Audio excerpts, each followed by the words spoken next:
The show is Pathway Tuesdays. We come to you every single Tuesday between 10 and 11 to bring some insightful tips on how to make sure that you as a parent make sure that you make the right decisions for your child's pathway for their education. This week, we continue with our conversation on scholarships, but today we want to take a different angle. We want to look at sport pathways, and joining us today, we have our sports consultant, Ben, who's going to help us understand a little bit more about the pathways to sport. Welcome, Ben, to Pathway Tuesdays. Thanks for liking, and welcome, viewers.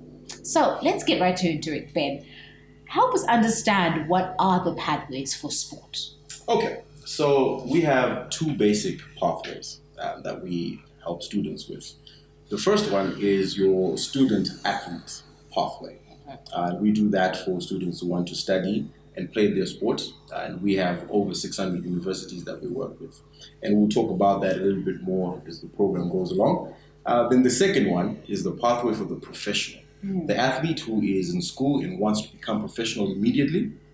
We have a program in Germany that is amazing. We call it an incubator program, where you are in there for 12 months and you can decide this is how I want to do things, and you can press exit at the end of that 12 months and move on to university if it doesn't work.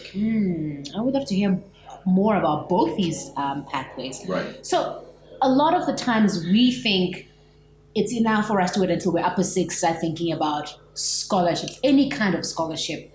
What do you think is the right time for a student or parent to be thinking about sport scholarship?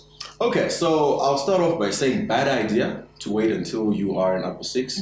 And I'll put it into perspective for you. There is 7 million Americans every single year graduating from high school to universities who are looking for the same sports scholarships that you are looking for. Now, if there's 7 million Americans, then you add on the Chinese, the Japanese, the Zambians, the Nigerians, the Zimbabweans. It's a very competitive environment.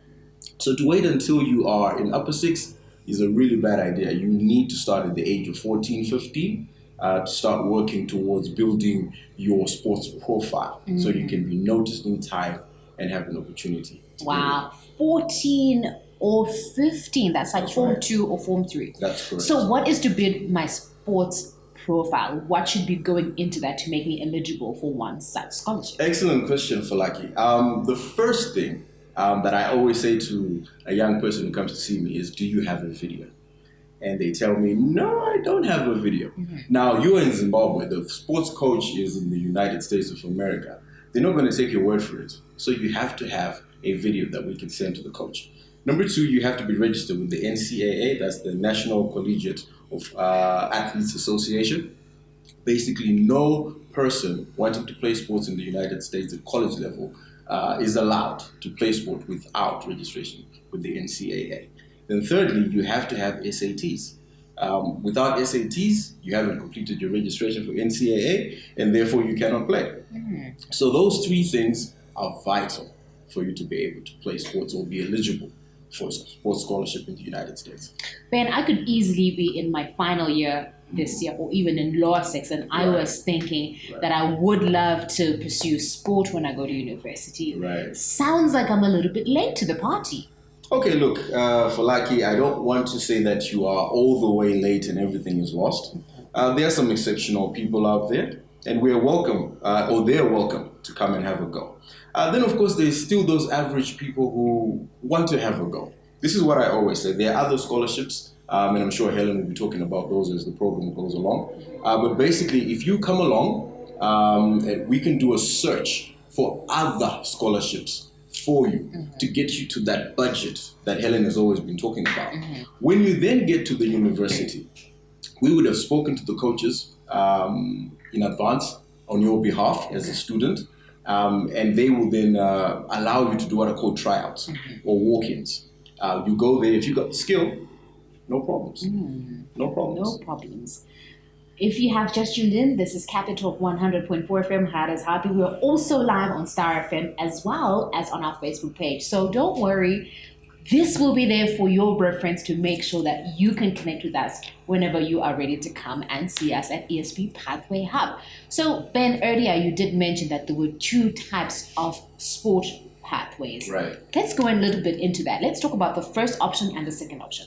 Okay, so we've already covered the first option, which is your student-athlete option, where the student goes and studies and plays the sport and gets a bit of money for it. Right. The second one is for the athlete who believes that they're elite and they do not want to take the school route and study a degree, but they want to go professionally immediately.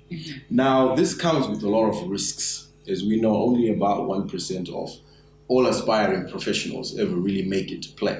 1%? Yeah, so there's a lot of risk involved in terms of taking this pathway into sports. So what we've done is we've developed a program in Germany where you would go in for 12 months. It's like an incubator program. You go in, you have the opportunity to be developed by German coaches. You will be trialed, so professional trials for the various sports codes that are available to any young person. Then, with the trials and with the development, within 12 months, if you haven't succeeded, then you probably have to realize at that point that I have to press exit and find a different path.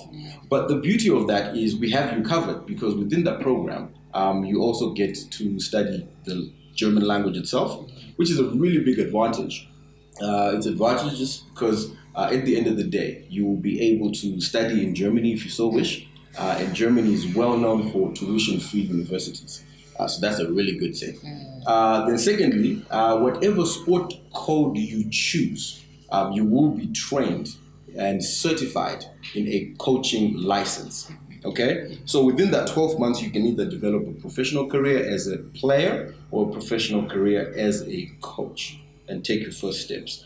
Or at the end of it all, you can press exit. This is not working as a professional athlete, whether coaching or playing, and what I would simply do is I will move on and go to university. And you have the option of Germany now because you can speak the language. Right.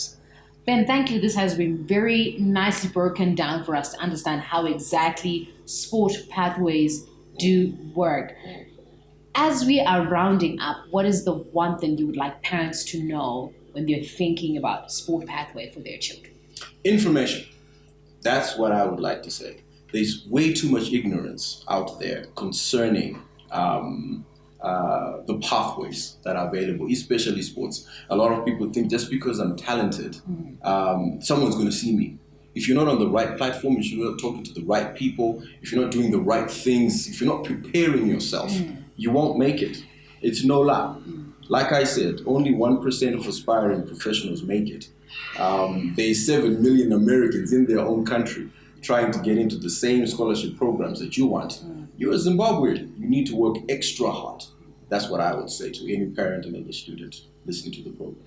Ben, thank you so much for this insightful tidbits that you've given us on ESP Pathway Tuesdays. We come to you every single Tuesday. The program is called Pathway Tuesdays. Ben is our sports consultant who is breaking down pathways to sport development for your child in the next phase of their lives. Remember, we are live on Star FM and our Capital, and feel free to catch us at Pathway Hub, at Capital FM for more information. We'll be back next week with the second part of our conversation. Don't forget, we have giveaways that we're giving away for you to enjoy, and congratulations to the winners of our last two competitions. We will be announcing those winners in our next episode.